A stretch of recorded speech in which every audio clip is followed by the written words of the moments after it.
Hi, मैं हूं देव and you're watching Bollywood Close Up. Today, I will attempt to pay a tribute to a filmmaker who turns a year older in January. A genius who gave us films like Kali Charan, Karz, Hero, Karma, Ram Lakhan, Saudagar, Pardes, Khalnayak and many more. जी हाँ, मैं बात कर रहा हूं dream merchant, showman Subhash Ghai साहब की। आज मैं आपको सुभाष घई साहब के करियर से जुड़ी हुई कुछ बातें बताऊंगा। Student of acting, Subhash Ghai is an alumnus of the FTII Pune. वहां उन्होंने एक्टिंग में अपनी ट्रेनिंग पूरी की और फिर वो मुंबई आए काम की तलाश में। He also participated in the Filmfare United Producers Talent Search Contest, जहां उनका सिलेक्शन हुआ along with people like Rajesh Khanna and Dheeraj Kumar. Later, he did important roles in films like Umang and Gumrah. Aradhana, which was Rajesh Khanna's ticket to superstardom, उस फिल्म में सुभाष घई साहब ने एक छोटा सा रोल भी किया था। लेकिन एक्टिंग में उनकी कुछ बात नहीं बनी, so he took to writing. और उन्होंने खान दोस्त और आखिरी डाकू जैसी फिल्में लिखी। डायरेक्शन, सुभाष घई साहब ने एक कहानी लिखी थी अपने दोस्त शत्रुघ्न सिन्हा के लिए, लेकिन शत्रु साहब को वो कहानी कुछ पसंद नहीं आई थी। फिर घई साहब ने यह कहानी प्रोड्यूसर NN सिप्पी को सुनाई।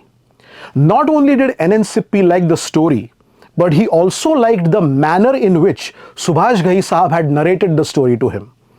तो उन्होंने सुभाष घई साहब से कहा कि देखो, ये फिल्म तो मुझे बनानी है, ये स्क्रिप्ट मैं खरीद रहा हूं, लेकिन मैं चाहता हूं कि इस फिल्म को डायरेक्ट तुम ही करो, क्योंकि तुमने जिस तरह से इस फिल्म को विजुअलाइज किया है, मुझे ऐसा लगा कि मैं पूरी फिल्म देख रहा हूं when you were narrating it to मी।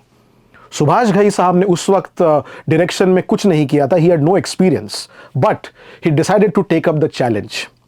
जब शत्रु साहब को यह पता चला कि NN सिप्पी जैसे बड़े प्रोड्यूसर ने उस स्क्रिप्ट को खरीद लिया है, so even he changed his mind and came on board as the hero, and thus was born the film Kali Charan, Subhash Ghai's debut as a director. The rest is history. Cameos, Subhash Ghai Sahab is known for making these cameo appearances in his films, especially in the song sequences.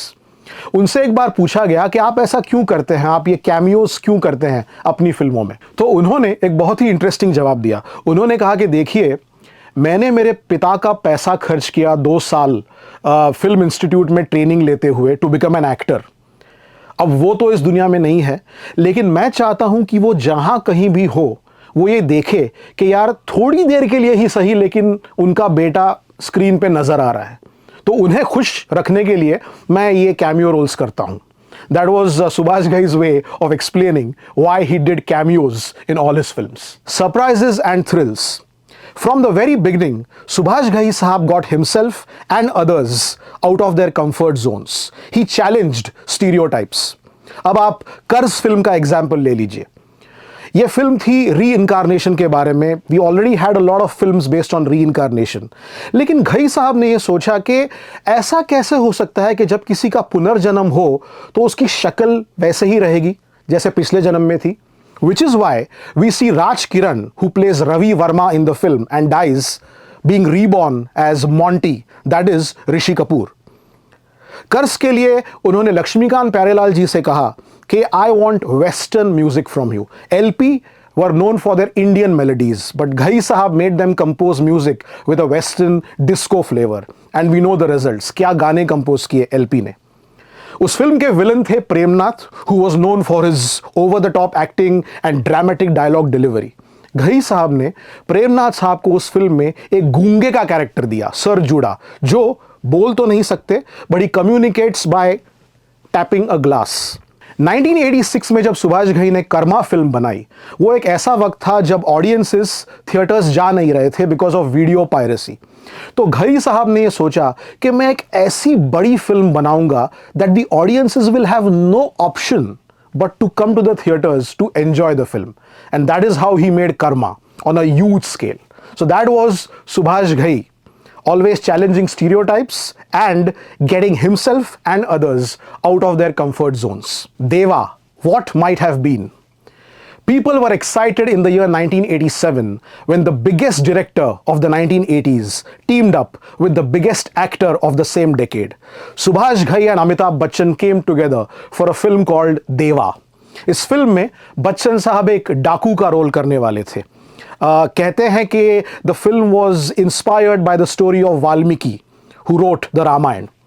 लेकिन कुछ creative differences की वजह से यह film बन नहीं पाई, बंद कर दी गई.